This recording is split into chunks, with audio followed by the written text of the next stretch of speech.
Hi, everybody. Welcome to the webinar titled "And with the team." Wait a minute, I'm going to share the screen. Yep. With the team is democracy resilient. So we will have Stuart, Soroka, Roberto, Stefan, and Anibal Pérez-Liñán, who will each speak for about 12 to 15 minutes. Then we will have a discussion among them, and then you will be able to ask questions. I'm gonna animate tell everybody what they have to do, but Mike Traugott is going to be the one who will moderate the discussion. So our first speaker is Stuart Soroka. Stuart is professor in the Department of Communication at the University of California, Los Angeles, and an adjunct research professor in the Center for Political Studies at the Institute for Social Research, University of Michigan. He's also been a professor at McGill University in Montreal, so I remember that. His research focuses on political communication, political psychology, and the relationship between public policy, public opinion, and mass media. So, Stuart, your turn.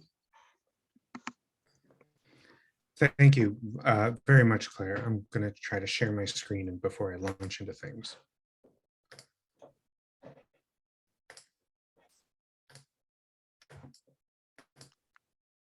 Okay, I'm hoping you're all looking at my slides. If you're not, say no really clearly on in the windows. I'm going to cheat a little bit today. I'm cheating in two ways. I'm going to only sort of, I'm going to speak to the issue, is democracy resilient, though I'm not going to address that question directly. I'm going to talk about one way in which I think democracy can be more or less resilient. That's the first way I'm cheating. The second way I'm cheating is that I'm going to show you very few results. I'm going to show you kind of stylized results from two papers, two published pieces, and then there are places we all, or you can go if you want to see the results in more detail. I'm going to talk first about a paper co-authored with Chris Valesian and Dan Hayshetta-Rice that looks cross-nationally at the role of media in sustaining responsive public, and then I'm going to present a little piece of the results from the book that Chris and I just published called Information and Democracy, which is about public policy and the news. I mean, the kind of starting point, let me move something out of the way here. The starting point, I apologize. My mouse has disappeared, but I'll just have to live without it. My starting point is that representative democracy depends on informed public preferences. That in order to have a functioning representative government, we need to have a responsive public, a public that kind of knows what's going on in the world, that knows what government is doing, and that can respond to what government is doing. And that's important, not just so there can be accountability, but it's important so that there can be preferences that are sufficiently informed to be worth representing. The purpose of representative democracy, after all, is to represent a public that presumably knows what they want and is responding to what governments do. So that is the kind of starting point. We need a public that responds to government policy, and most of the work I'm presenting today is focused on thermostatic public responsiveness, a phrase that Chris coined in the late 90s. That is the tendency for hopefully the tendency for the public to respond thermostatically to policy change. We want policy, the government provides some policy, we adjust our preferences for more policy downwards, the same way a thermostat calls for heat, for instance. Now, in order for a public to do that efficiently, or let's say efficiently, we need some kind of accurate media coverage. And we probably need some kind of accurate media coverage because most of us don't learn about most policy directly. Most of us learn about what's going on in the world and what governments are doing, not through interactions necessarily with government, but through maybe interactions with friends who've been watching TV or been online, or our own experiences watching TV or reading newspapers or been online. So accurate media coverage is really central to a responsive public, and thus accurate media coverage is really central to functioning, resilient democracy. You take away accurate media coverage, you do real damage to representative democracy. And so media freedom and media accuracy are two things that are really central, we believe, to the resilience of democracy. When we see one of these things faltering, that is media freedom or media accuracy, we believe that we'll start to see problems further down the road for democracy. And so I want to talk about media freedom, and then I want to talk a little bit about media accuracy. So let's just start with a very straightforward, I hope very straightforward display. In this case, I'm going to use scatter plot for the next few slides, different versions of a scatter plot. And here what we're looking at are just two measures of media freedom. One by Freedom House, the other one by Reporters Without Borders. And what I've highlighted here is just the variation. They use slightly different indices, but they each produce a distribution that is not fundamentally different. There are countries in which there is a lot of not freedom and countries where there is a lot of freedom. And for reasons that I cannot readily explain, in both indices, 0 is media freedom and 100 is media not freedom. Now, what you've got there is every possible country, and then you've got some OECD countries that are in black. Those are the OECD countries that aren't in our sample. And then you have the blue countries. Those are the OECD countries that are in the sample for an analysis we ran that explores thermostatic responsiveness, the tendency for the public over time to respond to upward and downward changes in spending as a function of, in this case, measures of media freedom. And if we use either the Freedom House Index or we use the Reporters Sans Frontières Index, we get basically the same result. And that result looks a little bit like this. So let's take the same scatter plot. This time along the bottom, we're just going to use levels of spending, from low welfare spending to high welfare spending. And we're going to use welfare as an example here, but in the paper, we do the same with other policy domains as well. And then we're going to do preferences for welfare spending. That is, would you like spending to go upwards, or would you like spending to go downwards? And our expectation, and indeed our finding in countries with high media freedom, is that there's a negative relationship. That is to say, when welfare spending is high, people don't want as much more welfare spending. Or put differently, when welfare spending is low, people want more welfare spending. And that is true over time in countries that exhibit high media freedom. Okay. Our inference is that where there is a free media, where media are able to provide accurate reporting, people are able to learn what governments are doing, and people are able to respond accordingly. There's government accountability. There's also informed preferences that justify having democracy in the first place. But as we move into countries which exhibit, by those indices, low measures of media freedom, what we get is just a flat line. There's no relationship between what the government is doing and what people want. That's not to say that what people want isn't justified. It may or may not be, but it's not responsive over time to what government is doing. And as a consequence, we don't have a functioning democracy, or at least we don't have a central component of functioning democracy. We have decreased accountability. We have less informed preferences, and thus less reason to represent them in the first place. So this is our demonstration that media freedom is central to democratic resilience, that is to the kind of regular functioning of representative democracy. Now I want to talk about accurate media coverage. Of course, what I just showed you is just about media freedom. It doesn't say anything about the accuracy of coverage. We kind of assume that media coverage will be more accurate if media are freer. But of course, we can look directly at that accuracy as well. And that's one of the functions of the book that Chris and I have just produced. So let's take the same scatter plot. We're going to do something totally different with it now. Imagine that you can plot media coverage for any given outlet in terms of accuracy or volume. And volume might just be, in this case it is, just the number of sentences about defense spending in any given US media outlet over time. So these data are based on news content from 1980 to the present, and we're able to scrape all of that content for every single time a defense spending, for instance, is mentioned. We do 5 different domains. The data you're going to see are for defense. And what we get is a measure of just how much are they talking about defense spending over time. And then imagine we're able to code using automated content analytic methods. We're able to code each sentence for whether it's saying there's upward spending or downward spending or no change in spending. We're able to aggregate those by fiscal year, and we're able to compare them to actual spending. So we're able to get a measure of accuracy. Imagine that you read all the sentences in the Washington Post over the course of a fiscal year about defense spending. Would you, by the end of the year, have a sense that spending was going up or the same or going down? And is that accurate or is that not accurate? We can compare that with actual spending measures. And so you have a measure of kind of volume and accuracy for a whole bunch of different media outlets. And in this case, we're looking at newspapers, and I've labeled just 3 of them, but what you have is like a very high volume of high accuracy coverage in the Washington Post, a lower volume of high accuracy coverage in the Seattle Times, and a low volume of inaccurate coverage in the Minneapolis Star-Tribune. Maybe the one we should be worried about is the white circle just under spending. That's a high volume of only moderately accurate coverage. That's actually the LA Times. We're able to compare across these different outlets measures of accuracy. And we've developed tools for measuring accuracy and all kinds of indices for US outlets, and we stuck them all online at mediaaccuracy.net.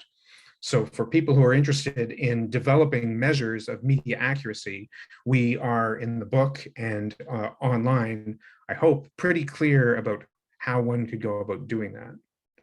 So we need some combination of, in some, media freedom, the ability for media to say whatever they would like to say, and then then media accuracy, the capacity of media to give, or inclination of media to give, a sufficient volume of sufficiently accurate coverage.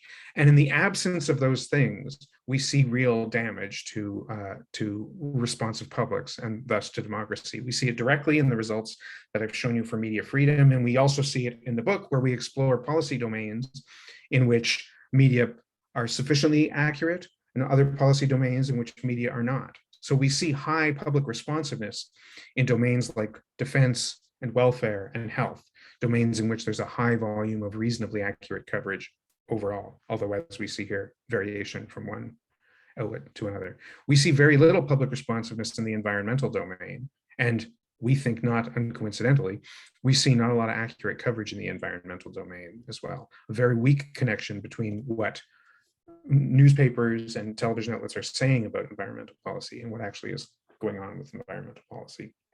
So in sum, an adequate volume of accurate media coverage is associated with informed preferences and increased responsiveness to policy change, and thus, we believe, government accountability and representative democracy.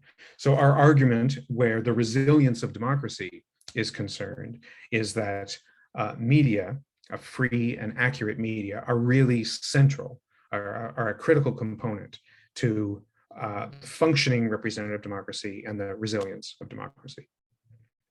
That's what I have to say today. Thanks. Okay. Thanks a lot, Stuart. Now I will pass the microphone and screen to Roberto Foa.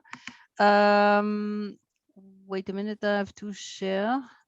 Here, no, here, okay, up, and here. Roberto Foa is assistant professor in politics and public policy at the University of Cambridge, co-director of the Cambridge Center for the Future of Democracy, and director of the YouGov Cambridge Center for Public Opinion Research. His research examines quality of government, democracy, and public opinion, and comparative survey research.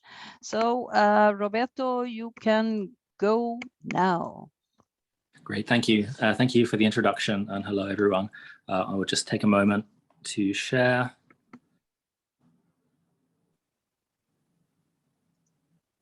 The slides, so that should be there, but if those are not present, then please just let me know.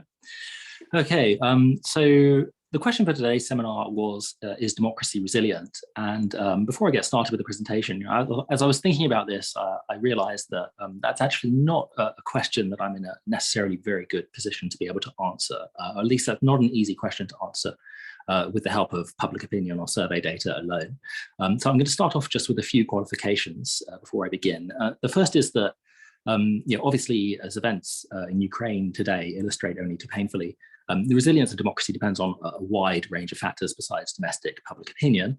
And I don't have anything to say today about some of the other very important factors, such as how strongly democratic norms are embedded among political elites, or what is the status of institutional checks and balances in democracies across the world, or what is the quality of media and public space, which we just heard a little bit about from Stuart, or what is the nature of the international environment and sort of ties between international actors and domestic political elites and domestic political actors. So I think those are all things that are extremely important for assessing democratic resilience, besides public opinion. Public opinion is really only one factor among others, and not necessarily, in my view, necessarily the most important. So that's one qualification to begin with. The second qualification, building on that, really is that I am not a strong believer in a sort of survey item determinism. So in my view is that indicators of democratic attitudes are just that. They are indicators. They indicate something about the public's relationship to democratic processes and legitimacy, but that is all they do.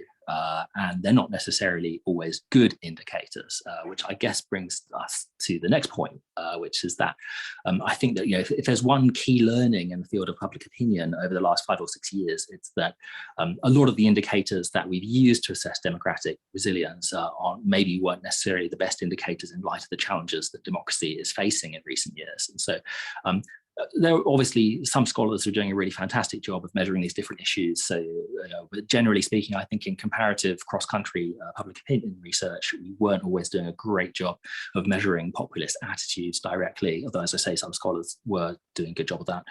We weren't necessarily putting as much effort as we should have done into the issue of effective polarization, which is changing pretty rapidly now, or issues such as misinformation, and even the questions that we had about democracy weren't really very scenario specific. Right? I mean, so they weren't really asking respondents necessarily, well, how would citizens feel if a politician they like, imposes a state of emergency, or a political party to which you're favourable is associated with an occupation of a legislature, and so on and so forth. And of course, we've made a lot of advances in those different regards in the last few years. But the kind of indicators I was using before weren't really necessarily of that nature. So all of that said, that's all up front in terms of qualifications. And so in the next 10 minutes or so, I'm just going to present some results from survey data that has been collected globally during the pandemic, so in the last 2 years, as a way of making some initial limited inferences about how democratic attitudes have been changing across the world. And that actually brings me to a final qualification, which is that none of the data I'm going to present today has been collected in the last month. So it is entirely possible that things have changed as a result of recent international events, in particular the war in Ukraine. Though for reasons that I'm happy to get into and discuss, my suspicion is that the public opinion during this period has been moving in a similar direction, a similar kind of change that we've seen during the pandemic. Okay. All right, so what kind of data are we looking at here? So I'm just going to present from 2 data sources today. The first is what we initially called our Global Satisfactory Democracy dataset, although no, it's not just Satisfactory Democracy now, as we've been expanding it. And this is in collaboration with my colleague, Andrew Claassen, who, I mean, we do collect some of our own data, but basically this is a data harmonization aggregation project. So we have about 70 data sources. That's, I guess, the data that many people in the audience have been doing fantastic work collecting in various different survey projects. We've been trying to integrate that as best as we can into a single data set, using the survey items that are most amenable to data harmonization. And so, starting from the easiest, which is, anytime there was a variant of the classic Eurobarometer satisfaction with the functioning of democracy question, which is what we started, satisfaction with democracy, moving on to kind of support for democracy items. So, one of the most widely used support for democracy items along the lines of whether democracy is always the best system of government, whether our systems of government better than democracy, or some answer in between those two. And so we've completed that one, and we're going sort of down the list. Actually, we've got a kind of list of about 20 or so different subcategories, but those are the two that are most comprehensively covered, as well as trust in government, which is another one we've added recently and used in our recent report. Okay, so there's that data set. And then the other data set that we're drawing from is the work we're doing with YouGov at Cambridge with the public opinion, Centre for Public Opinion here. And primarily the YouGov Globalism Survey. So that's a project that's been going for a number of years now, that's done annually by YouGov of about 28 countries, the latest count, where we have an opportunity to field items that are maybe a little bit more specific to contemporary events, and deviate a bit from some of the standard survey items that are commonly used in the literature. Okay, so those are the data sources I'd like to present from. I'll skip over this. Okay, there's lots of data. The key point here, I think, is that we have a lot of data as a result of data harmonization and aggregation. We have a lot of data collected during the pandemic. So for a lot of countries, at 4, 5, 6, 10, 20, actually the upper limit here is not 18. The upper limit is well higher than that for some countries in terms of the number of surveys during the pandemic that we've collected together. So that means that we have a pretty reasonable idea about what has changed during the pandemic. We also have the ability to even look within different phases of the pandemic to see, to look at the sort of classic questions about, was there a rally around the flag effect, and how long did it last, and is it still there or not, and that kind of thing. So we have some resolution there in terms of the data, as well as breadth of scope. What does it show? Well, I want to just start here with kind of the old story, in a sense, of what the big picture trends in public opinion have been over the last 20 years. And so these are just population-weighted aggregates at the global level for democracies on 3 of the indicators: support for democracy, satisfaction with democracy, and trust in government, the 3 main indicators in that data set. And I think, obviously, an important qualification here, and it's something that we've always tried to insist upon in our reports, but somehow the message gets a bit lost once your data is in the public domain, which is that top-line results like this are actually kind of misleading, and really, there's a bit of an ecological fallacy going on very often, because when you get down to particular regions or particular countries, the trend is often very different from what's going on at the global level. And analytically, of course, that's, I think, where the real interest is in terms of inference. But anyway, but if we just stick with the global trends for a moment, what we can basically see is that, okay, support for democracy, I think everybody in their opinion knows that, okay, it's very high and relatively stable across time. Interestingly, since 2016, that's actually started to decline in a lot of places, and I think it's kind of interesting debate about why that may be. Although, of course, still at a very high level. Satisfaction with democracy really, I guess, started declining at the global level more around the time of the financial crisis, and actually probably troughed a few years ago, actually. So maybe has even recovered slightly since. Okay. So that's really as much as I want to say about the long-term trends. Why am I not really interested in discussing the long-term trends? Well, I don't think that's really where the interesting debate is nowadays. I think really the interesting debate nowadays is what's changed during the pandemic, because the pandemic really is one of those once-in-a-generation shock events. And it's going to have, in public opinion, we know that this is going to have a huge effect. We're still at the early stages of measuring what the long-term effect or legacy of the pandemic is, but we know it's going to have a huge one, and there will be some kind of generational effect as well, I should think. So, we called our report The Great Reset, borrowing from the World Economic Forum title. And I think this basically is a great reset. And in particular, what is the nature of this great reset in public opinion? Well, we kind of sketched out what I call the pandemic paradox, which is the following, which is that when we look at top-line results for support for democracy, that's actually declined in a lot of places during the pandemic. So that doesn't look great for democratic legitimacy. However, my read of the situation is actually quite a positive one regarding democratic resilience for the following reasons, which is that across democracies, in particular in Western democracies, we really see a decline or a real reversal in one of the big generational trends that culminated in the populist wave. So we've seen a real increase in trust in experts, trust in civil servants, trust in government, trust in mainstream sort of centrist political leaders as well. And that actually hasn't just been a rally around the flag effect, that seems to have been quite sustained. And on the flip side of that, support for populism itself has completely dissipated to a significant extent, and that's something that we find across a wide range of indicators, which I'll present some of in a moment. Which is that we look at agreement with populist attitudes, support for individual populist leaders, support for voting intention for populist parties, countries that actually had elections, the actual level of the vote for populist parties and candidates, and they're basically all down. I think, it really depends on how you diagnose the kind of malaise of democracy over the last few years. But on my interpretation, I interpret that quite positively. If you see the main problem as having been basically a crisis of representative democracy, of liberal democracy, and a lack of valuation or sufficient valuation of core liberal attitudes or of the need for kind of representation and expertise in this political process, then these things are all very positive. Okay. So I'm not going to dwell too much on some of the top line results I mentioned previously, support for democracy declining. However, I am going to just mention here briefly why I don't think this is as bad as it looks. And the reason I don't think this is quite as bad as it looks, at least for the pandemic period of data, is that when we look across countries, there's obviously a lot of covariance here with having a large elderly population, and we followed that up by looking within countries at individual data. Basically saw that during the pandemic, elderly respondents who are susceptible to coronavirus were much less likely to answer this question about democracy being the best system of government, saying that yes, democracy is always the best system of government. And so basically my read on that is that's probably, and actually we did a framing experiment putting COVID-19 into the question. And basically it kind of confirmed our hunch, which is, this is just a pandemic framing effect, largely. People who are susceptible to COVID-19, answered that question in that way. But my suspicion is that basically after the pandemic, that effect will reverse. That would be my baseline hypothesis, optimistic baseline hypothesis. So I'm not necessarily too worried about that.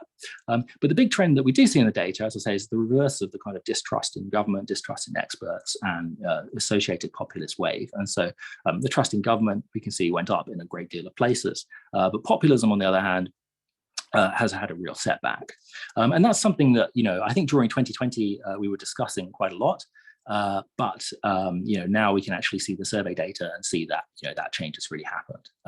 So I'm not going to dwell too much on this slide, partly because I think it's too much of a debate about whether this is positive or negative for democracy. Obviously, it's not a particularly pro-democratic or particularly liberal survey item to say that experts should rule rather than the government.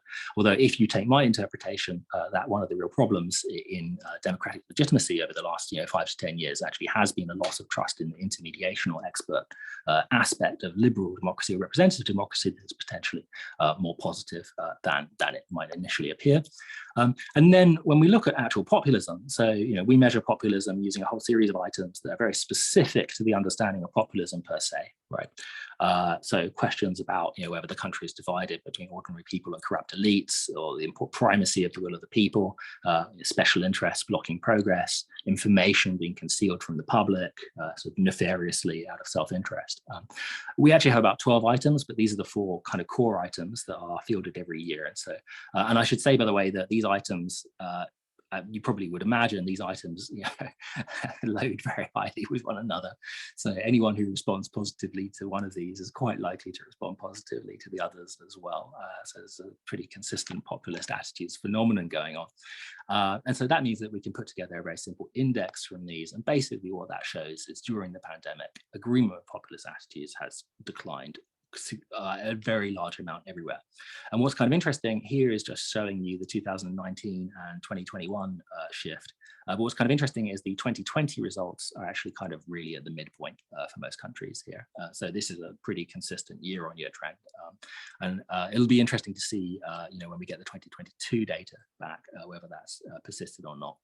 But it's such a large shift that I think it's highly implausible that you would see a reversion to baseline in the next year of data.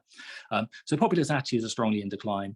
Support, I won't dwell on this slide for too long, but support for populist leaders has also declined as well. And interestingly, support for mainstream leaders hasn't declined in the same way, and we've seen the outcome of that in various elections. Another thing that's quite interesting in the recent 2021 survey is that we included a sort of standard item for effective polarization, which is supporters of a political party who dislike supporters of another political party, with the big exception of the United States.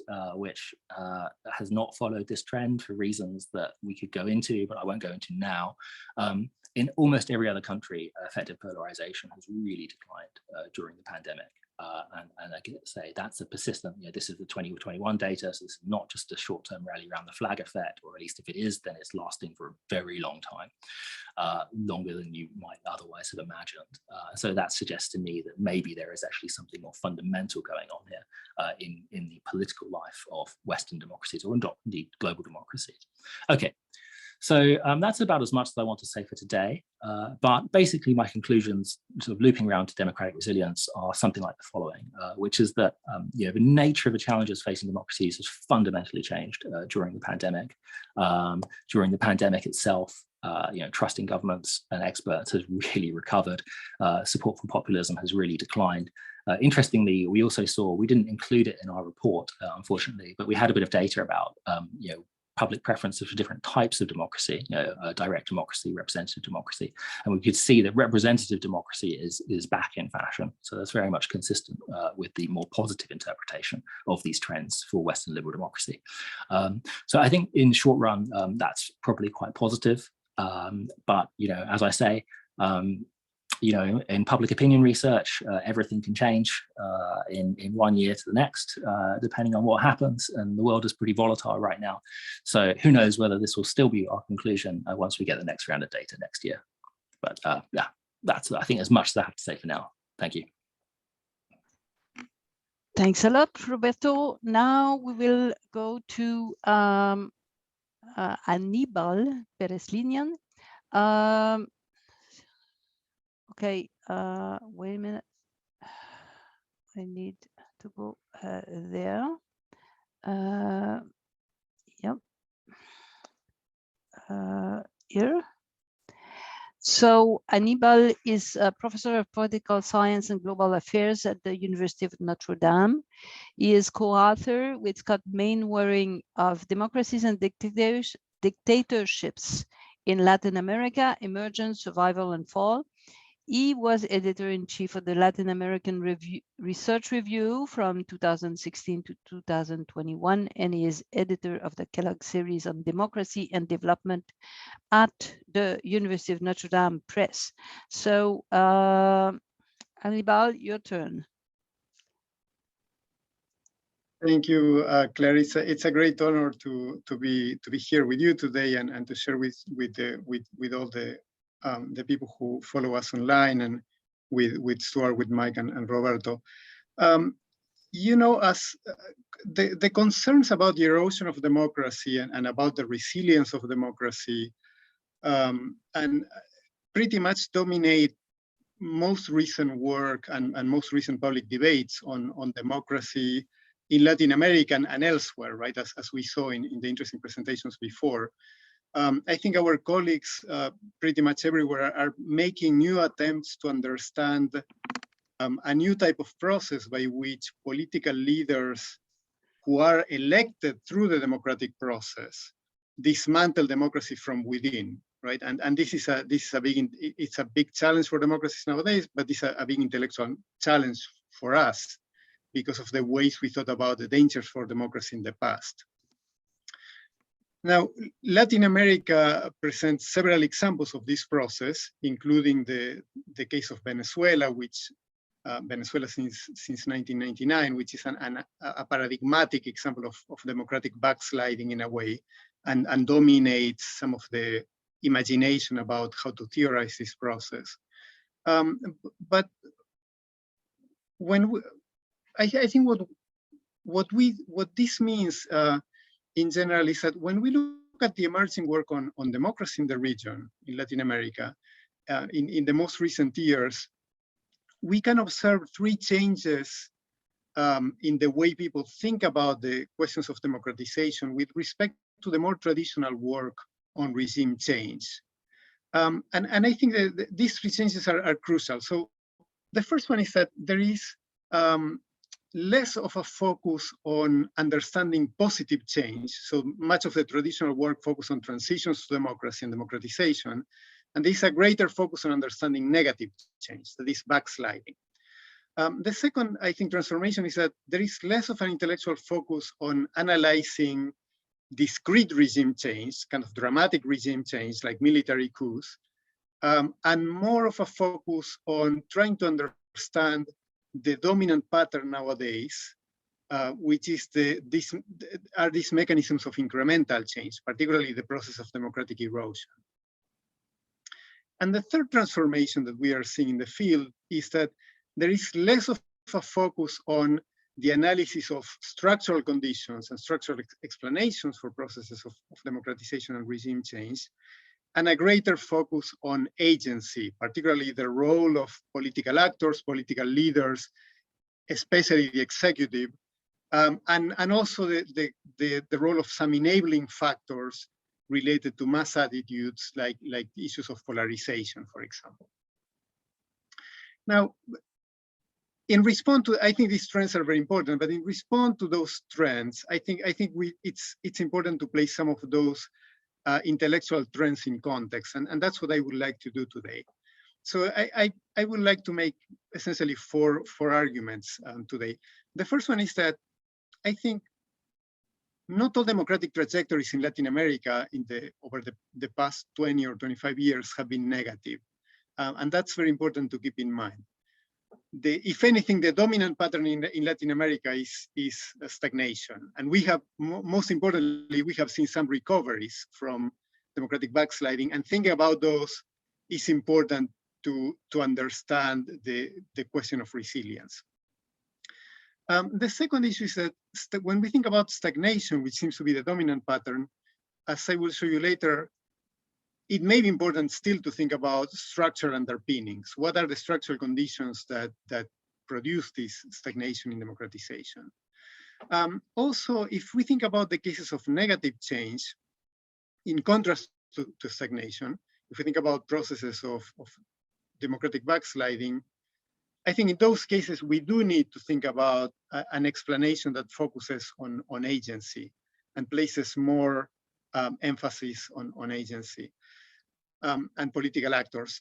And finally, if we look at the few cases of recovery, of cases in which democratic backsliding have been reversed, I think that that's perhaps the most interesting cases, because they are opening for us a new agenda, which is how can democratic forces contain or reverse the process of backsliding? And I suspect that's going to be the most interesting research agenda for the next decade or 20 years. So let me go very quickly over these points. The first point I would like to make is that not all democratic trajectories in Latin America have been negative, right? So if we look at some of the cases, as I said before, some of the typical cases in Latin America, what we are seeing here is just the trends in the index of liberal democracy created by the Varieties of Democracy project. Latin America has some cases in the 21st century, like the case of Venezuela that I mentioned before, which are paradigmatic cases of democratic backsliding. Venezuela, Nicaragua, more recently El Salvador, are cases that have been distinctive in this regard. Now, if we look at most of the region, I think most of the region quite often looks like the cases of Argentina or perhaps even more Paraguay, which are cases in which what we see is mainly stagnation in democracy over time. There are no big transformations. There are fluctuations. There are moments of crisis. There are moments of recovery. Say in Paraguay, there are moments in which democracy seems to be progressing, and then there is some reversal. But if you look at the average of the region over time, the region has a mediocre democratic performance over time, and the trend tends to be relatively stable.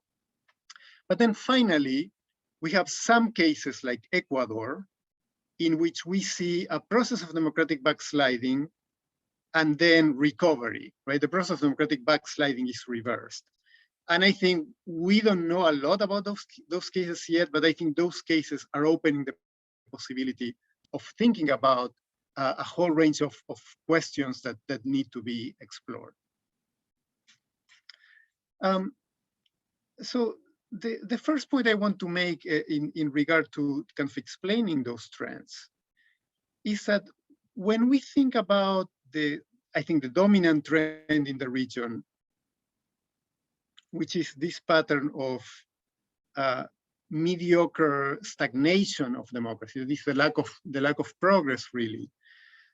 Even though some of the recent thinking about this problem tends to focus more on the role of political actors, political leadership, some mass attitudes, and has kind of downplayed a little bit structural conditions. I think that in order to understand stagnation, we probably need to think a little bit about those structural conditions. So in some of the work we are doing currently with Scott Mainwaring, we have been analyzing the transitions to democracy during the third wave of democratization. And this, I am presenting here a preliminary analysis that we have done of all democratic trajectories in the third wave of democratization, all the countries that transited to democracy during the third wave of democratization. And what I'm showing here is the prediction of a growth curve model that assumes the cumulative effects of economic growth. That is, this is a model in which the data generating process is trend stationary, not mean stationary. So we are allowing for the accumulation of effects.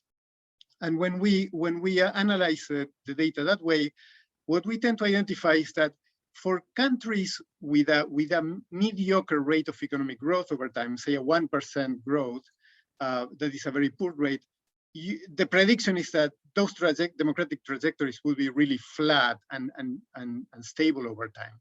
But with countries with a successful rate of economic growth, say 5% of economic growth, the prediction is that those democracies would make significant progress over time. So the explanation of stagnation may have structural sources. And then I think part of the research that is pending here is how those structural conditions translate into public attitudes and the leadership that allow for this stagnation. Now, sorry, when we think about the erosion of democracy and the breakdown of democracy, when we think about negative trends that constitute the main concern for the literature nowadays, I think to understand those negative trends, we do need to focus more on the role of political actors and political leadership. Because in a way, the key question is how do we move from those conditions, structural conditions that prevent the possibility of democratic progress and democratic improvements, into a situation in which democracy breaks down or backslides into authoritarianism. And for that, I think the role of political actors and democratic leadership becomes crucial, right? So this is in a way the main argument that we developed with Scott Mainwaring in the book Democracies and Dictatorships in Latin America. And in that book, we analyzed the survival of democracies in 20 Latin American countries between 1945 and 2005. And we work with a group of researchers to identify, using historical sources, the key political actors in each regime during that period. So we identified about 1,500 political actors in Latin America during this period. And we use systematic coding procedures to code historical sources to measure the level of commitment to democracy of those political actors, right? And what we identified in our analysis, and I will not go into much of the detail now, but what we identified in the analysis is that in the survival models for the survival of democracy, and here we are looking at not only backsliding, progressive backsliding, but the more traditional form of breakdown in Latin America that also included military coups.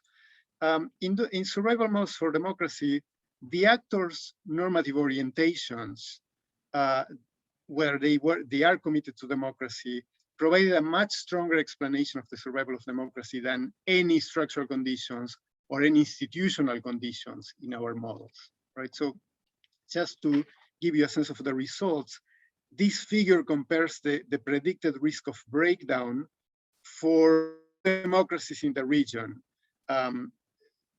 These are two democracies that simulate the average conditions for democracies in the region during this period. Both democracies in this simulation operate in a hostile regional context in which all neighbors are authoritarian regimes. So we are setting this up as the benchmark. But there is a big difference between these two cases, right? In the first case, domestic political actors are non-democrats, show what we describe theoretically as a very low commitment to democracy. And in the second case, all domestic political actors are strongly committed to democracy based on our measure. And the results indicate that when we look at two democracies under the same hypothetical conditions, right? The one that is dominated by non-democrats has a probability of breakdown yearly, that is a probability of yearly transition into authoritarian rule that is close to 82%. While in the democracy dominated by democratic actors, right, the probability of breakdown, despite the hostile regional environment, the probability of breakdown, the expected probability is almost zero, is about 2%. And so this suggests that to understand negative trends, the role of political actors is indeed crucial. Now, the last thing I want to emphasize is that we are observing some of these cases like Ecuador that have shown a recovery of democratic processes after processes of democratic backsliding. This is unusual when we analyze process of democratic backsliding at a global level. So I think those cases can be very important in terms of understanding how we can protect democracy and how we can make it more resilient. And here, I don't want to go into a lot of detail because we don't have a lot of time, but I think that we are observing in the literature 3 research questions that I suspect are going to dominate our research agenda in the near future. The first one is, and the 3 are empirical questions, right? Empirical questions. The first one is, how can we identify the peril, right? We tend to identify some leaders as dangerous for democracy, but in many cases, that only reflects our bias about which leaders we perceive to be dangerous, right? So I think there is an important empirical question here, which is, how can we determine that some leaders, if they win elections, will represent a threat to democracy? And here there is a series of projects that are going on. Of course, there are important projects to measure the populism of political leaders. There is some work analyzing how the personality of executive leaders predicts the erosion of democracy. And of course, I think we are going to see a lot of work related to the analysis of messages, leaders' messages in social networks to anticipate when they represent a threat. The second research question that I think it's open is, assuming that we identify those leaders that represent a threat to democracy, how can we prevent them from rising to power? Right? Of course, there is a long literature and debate in political science going back to the 1930s about militant democracy, right? That is the possibility of excluding some dangerous leaders from running for office. And this, of course, creates a series of conflicts for democracies. But I think besides that, we are going to see an important amount of research that in part relates to Roberto's presentation, right? Research on what are levels of support for populist leaders and how can we affect that, right? What are the attitudes that lead electorates to support more dangerous leaders, and how can we affect those attitudes? And then finally, I think we are going to see an important research on how to stop or how to contain the process of democratic erosion once those leaders have come into power and started the process, right? So I think we are already seeing some important research on institutional strategies to contain and prevent the process of democratic backsliding from the inside. For example, the work of Laura Gamboa. We are seeing some important work on civil resistance, focusing on social movements. But I think as part of this debate, the type of research that Stuart presented is going to be very important in the sense of emphasizing the role of the media media accuracy and the quality of media information as part of the mechanisms that prevent democratic erosion. And so I think we have a great research agenda that is open, and it's going to develop in very interesting ways in the years to come. Thank you very much. Thank you very much, Aníbal. Before going to the second part of this webinar, I have 3 points. One is everything, the slides and recordings are going to be on WAPOR's website, so you can go back and go through the slides. Second point, the next webinar is going to be about data recycling and harmonization. It's going to be likely third week of May. And the last point, and I'm going to share here to show you, is WAPOR as this Ukraine and Russia public opinion polls page that you will find on WAPOR website in resource library.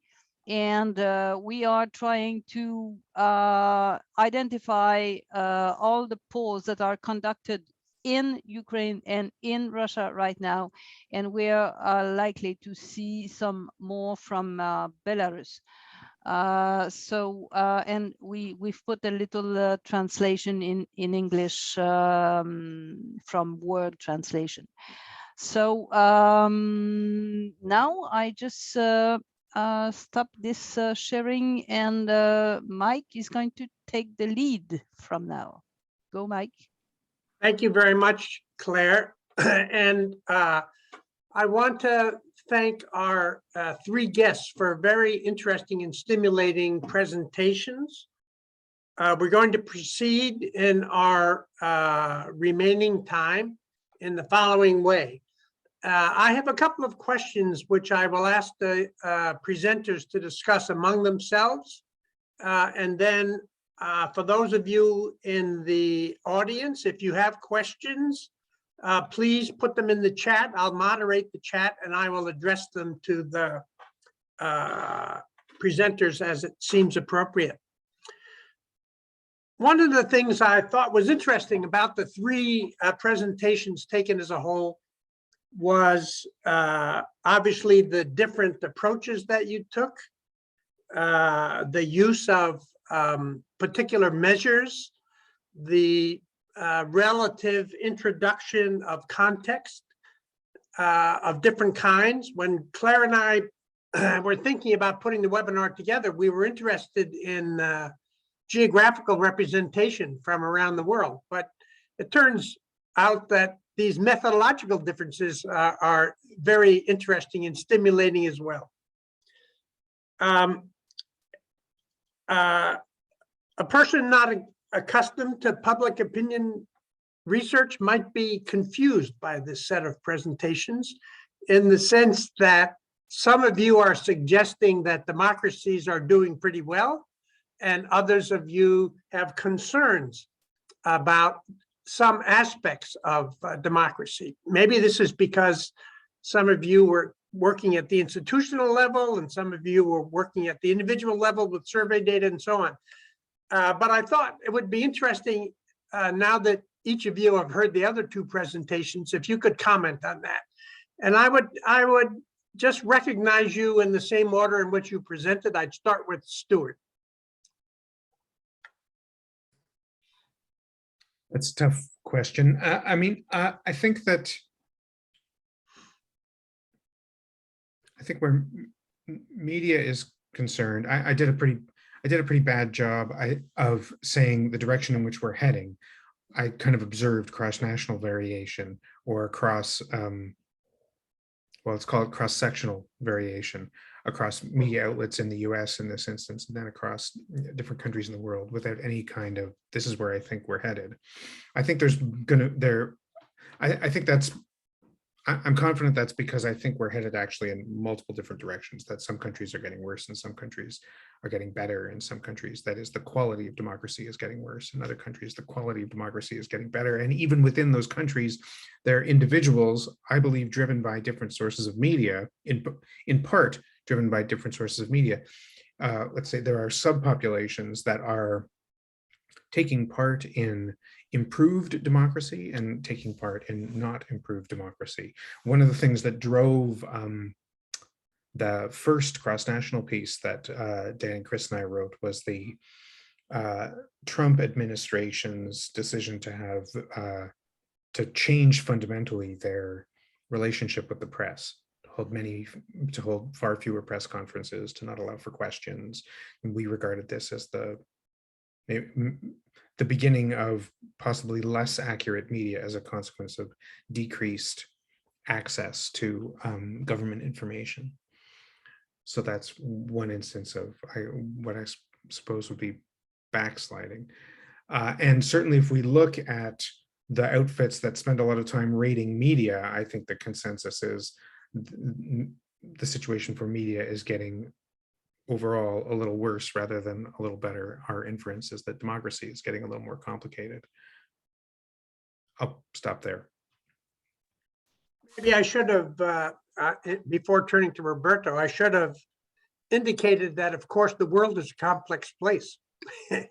And there's no need to have consensus among people who do research on the topic of democracy. But Roberto, please join us in this part of the conversation. Yeah, I agree 100% that there shouldn't be agreement among different authors. I don't think that there should be agreement even within the space of one's own mind. I think it's quite important to be able to, very useful skill, to be able to hold multiple incommensurate hypotheses in one's mind at one time, and therefore to be able to look at the world many-sidedly. And I think that, as you say, I mean, I think the presentations today have done that. We've all looked at the picture of democracy's health through different frames of mind, and that's helpful. And, you know, one of the things I've always found frustrating about academic research is that, you know, in both in publication and in presentation of research, one is kind of like an actor on the stage saying, this is how it is, which is just an idiotic way of approaching any issue, but in particular in the social sciences, when really all we can ever do is, you know, through our research, we can shift our, you know, probabilities up and down by, you know, a bit, you know, little up or down on any given hypothesis. And that's about as far as I think we can go. So.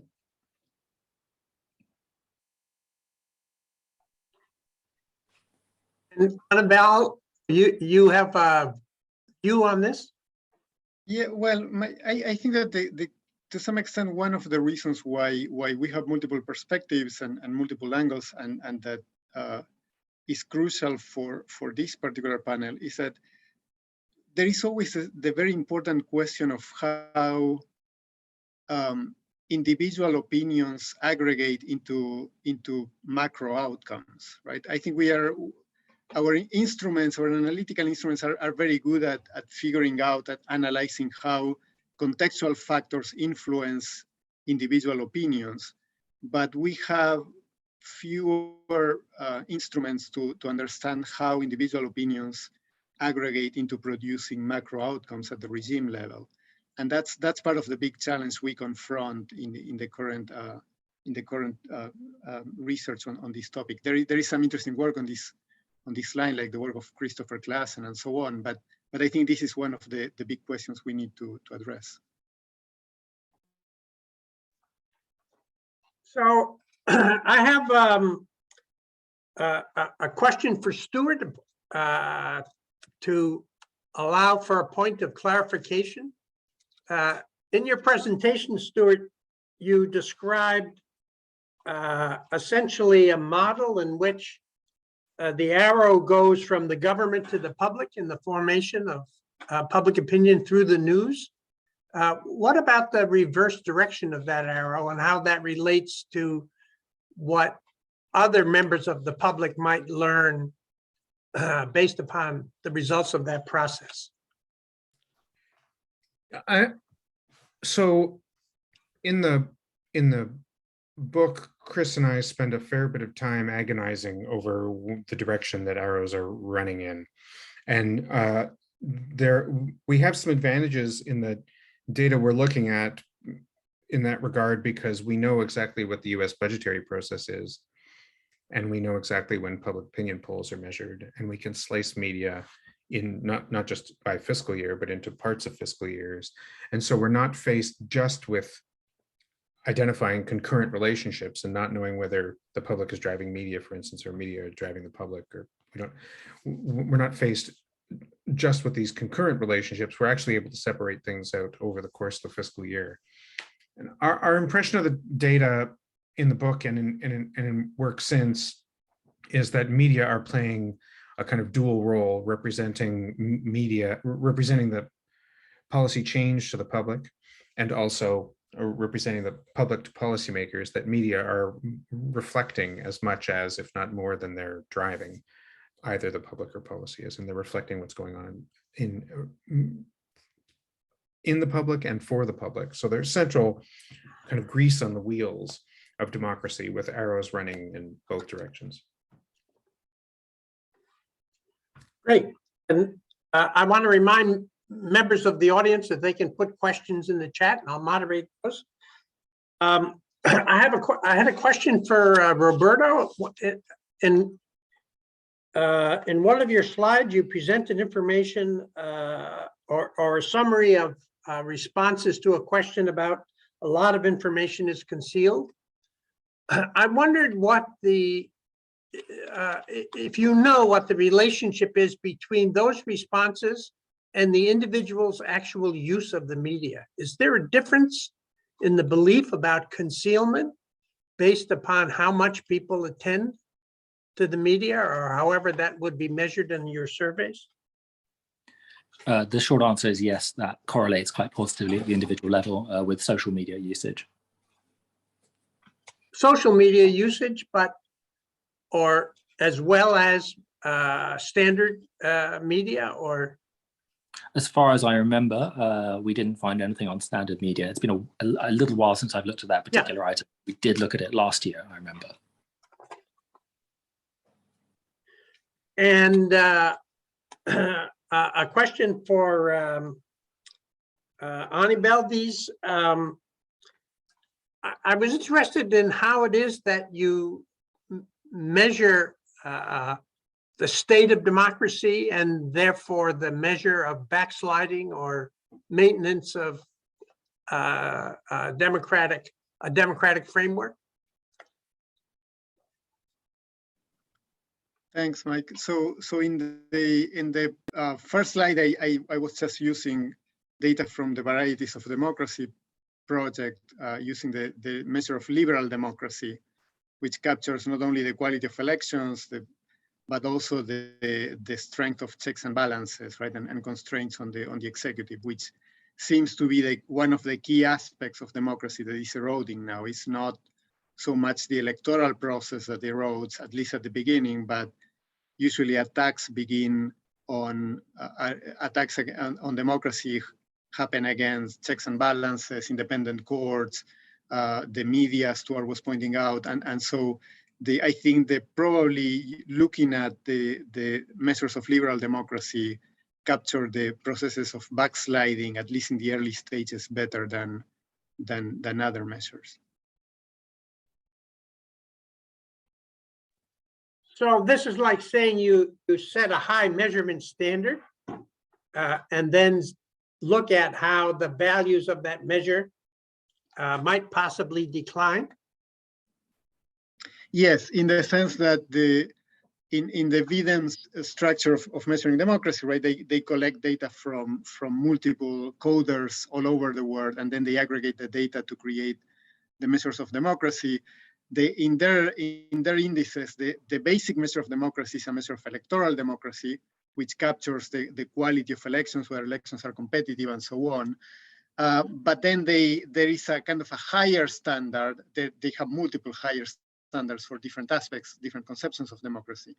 But there is this second higher standard, which is liberal democracy.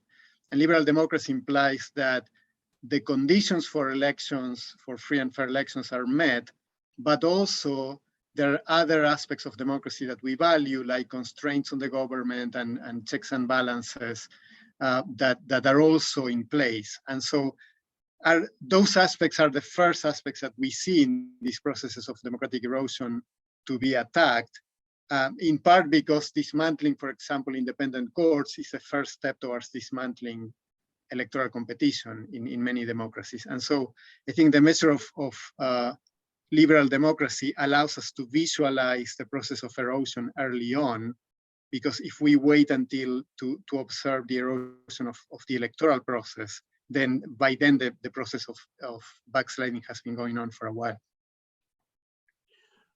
Okay, so I'm going to turn now to some questions that have come in from the audience, and the first one is for all of you.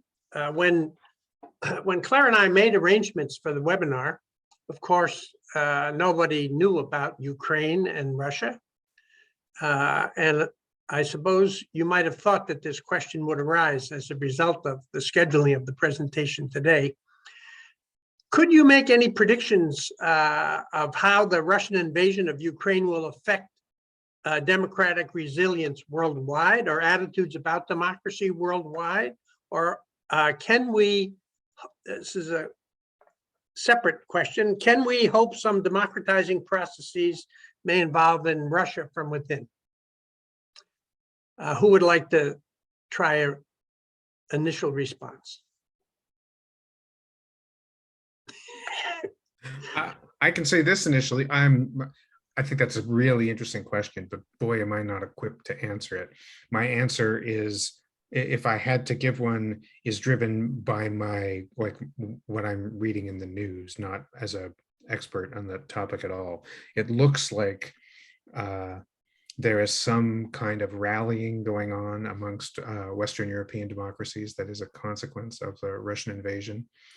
Maybe that leads to more resilient democracy in Western Europe. I have no clue. I think it's interesting. I want to recognize Anibal. I think it's interesting in the terms of your presentations that there is both a potential institutional response in terms of arrangements between nations, as well as the measurement of opinions in surveys in individual countries. Anibal? I was just going to say that I tend to agree with Roberto's instinct, in the sense that this episode will probably reinforce the change in public opinion moods against populist leaders.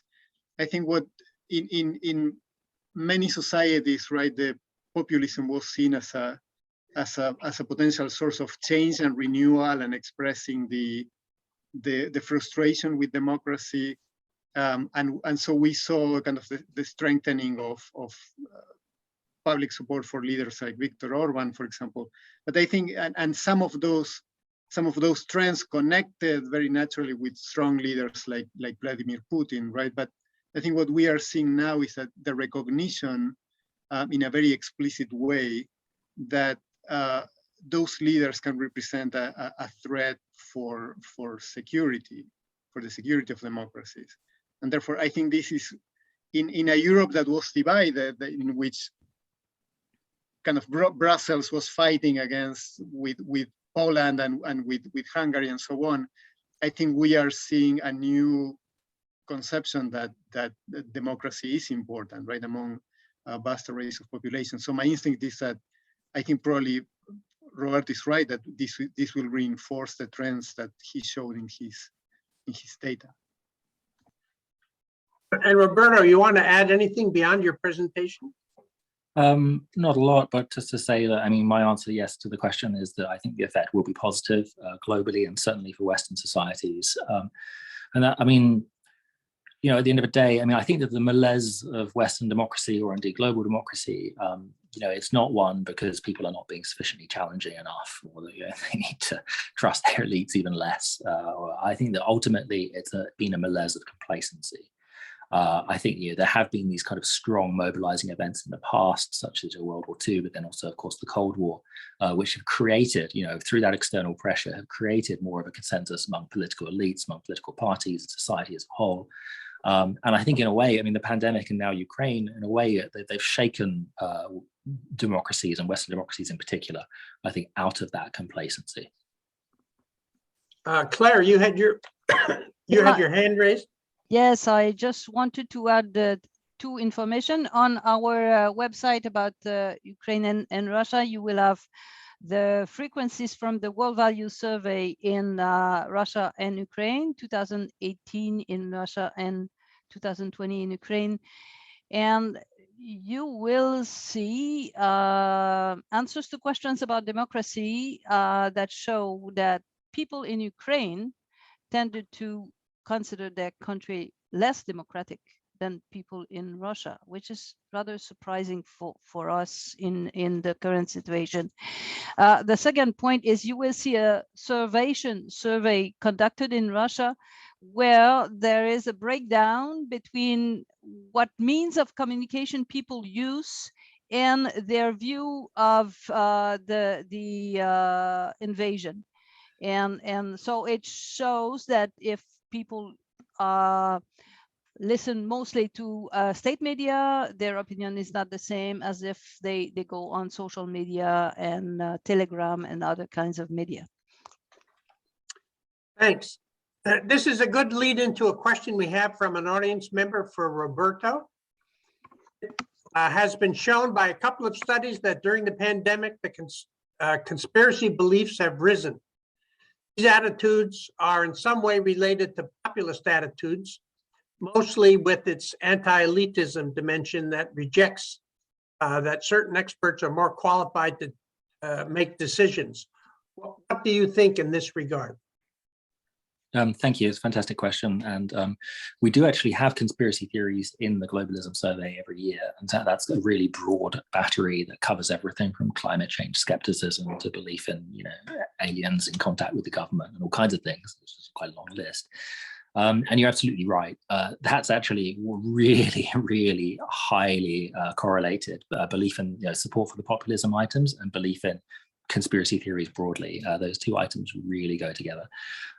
What's kind of interesting is that during the pandemic, it's not, other sources of data may show other things. And of course, the thing about conspiracy theories, of course, is it's like, which is actually the point, which is that, it's not like you just believe in one and you believe in all of them.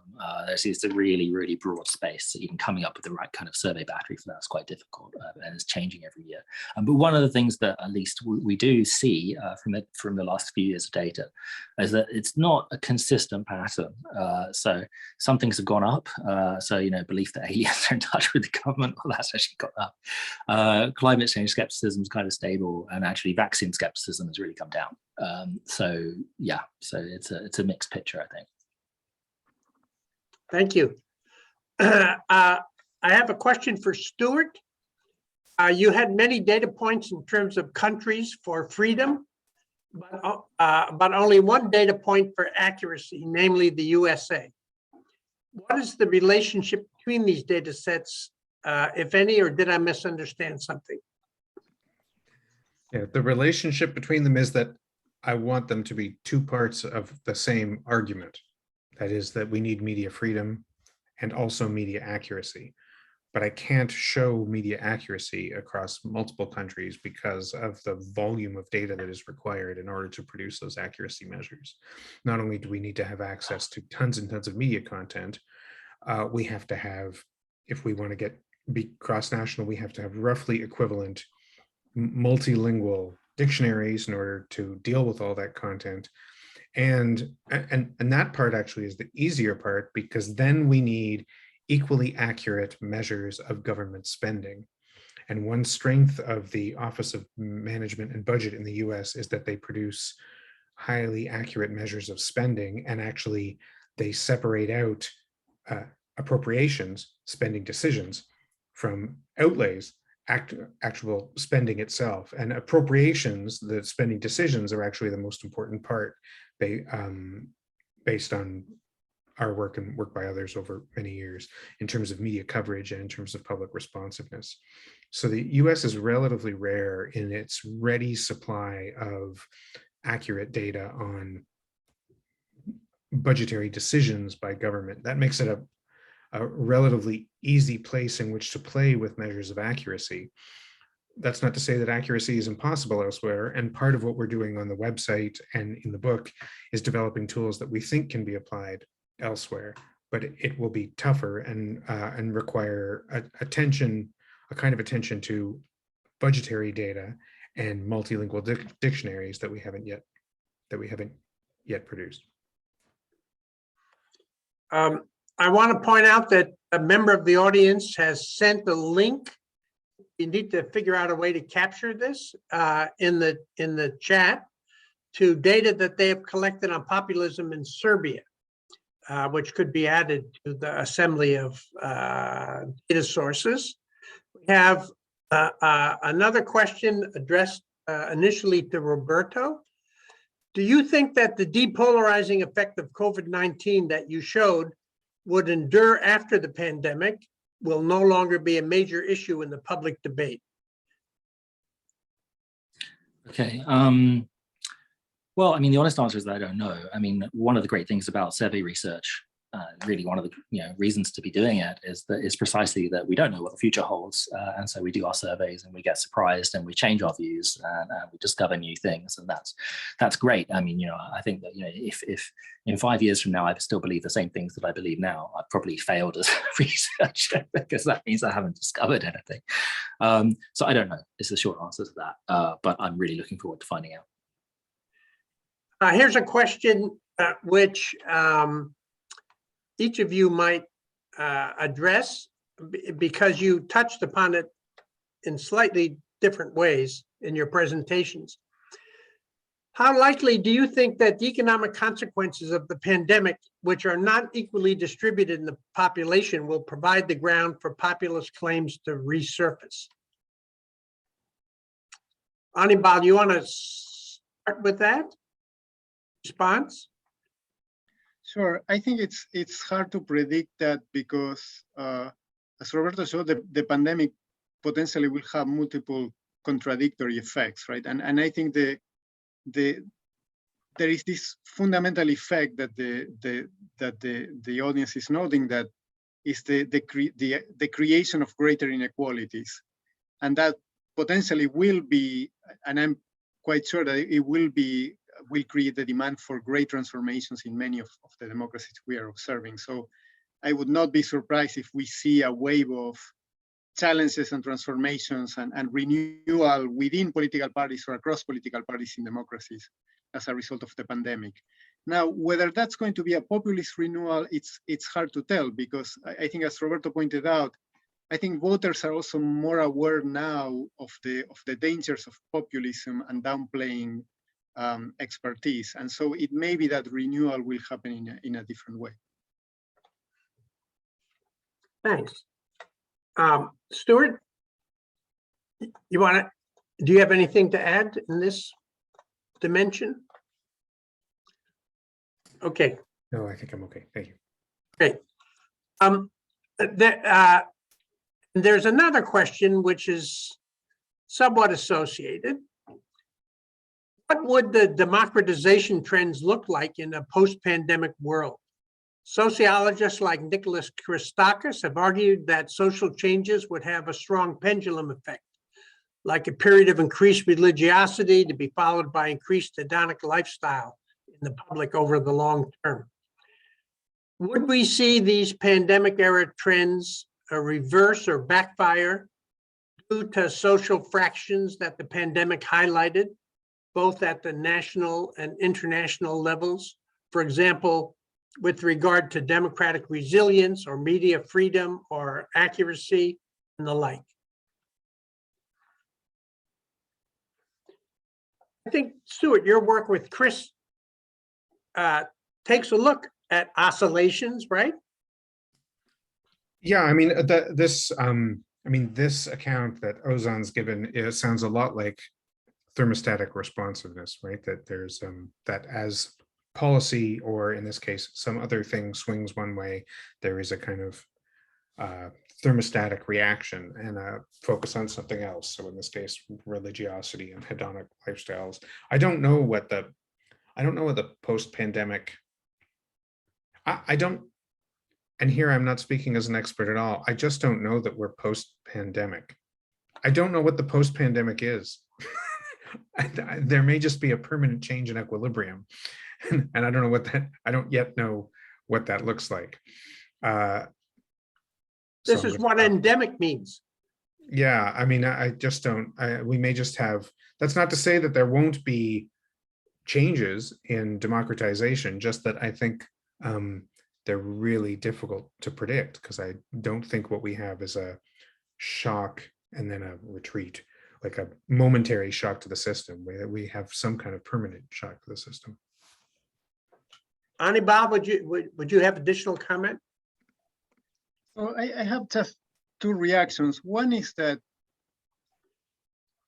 sometimes I wonder how much we overrate the effects of the pandemic. And of course, as Stuart was pointing out, it's hard to predict, right? But if we think about the 1918 pandemic, right, it's surprising how little we remembered it collectively until very recently, and until 2020. And so it clearly had effects on societies at many levels, right? But it may be that later generations will forget about this pandemic, just as we did with the previous one.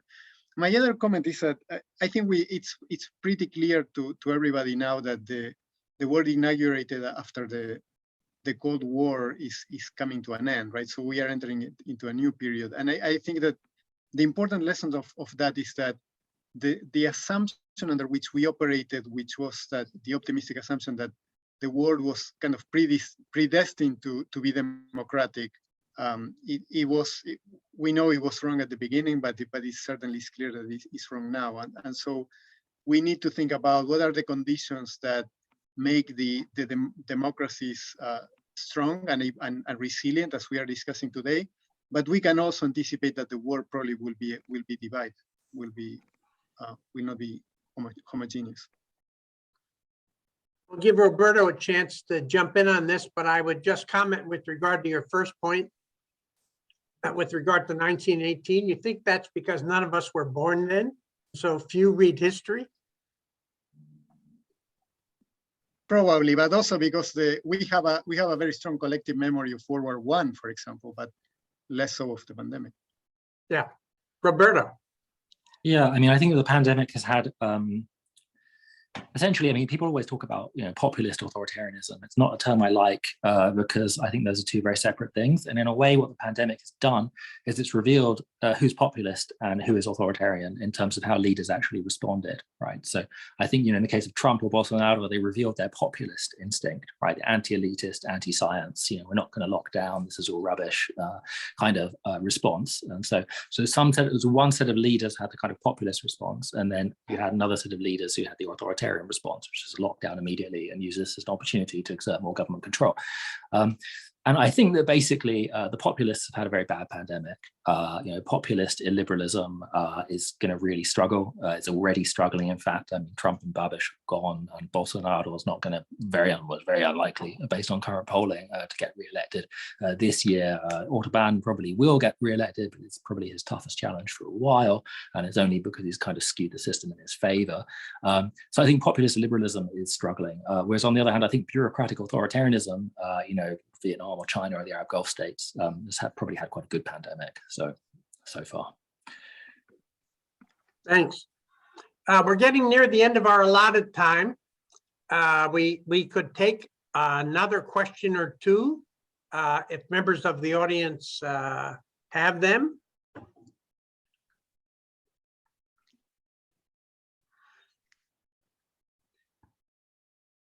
Otherwise, I will turn things over to Claire for a couple of closing comments and reminders.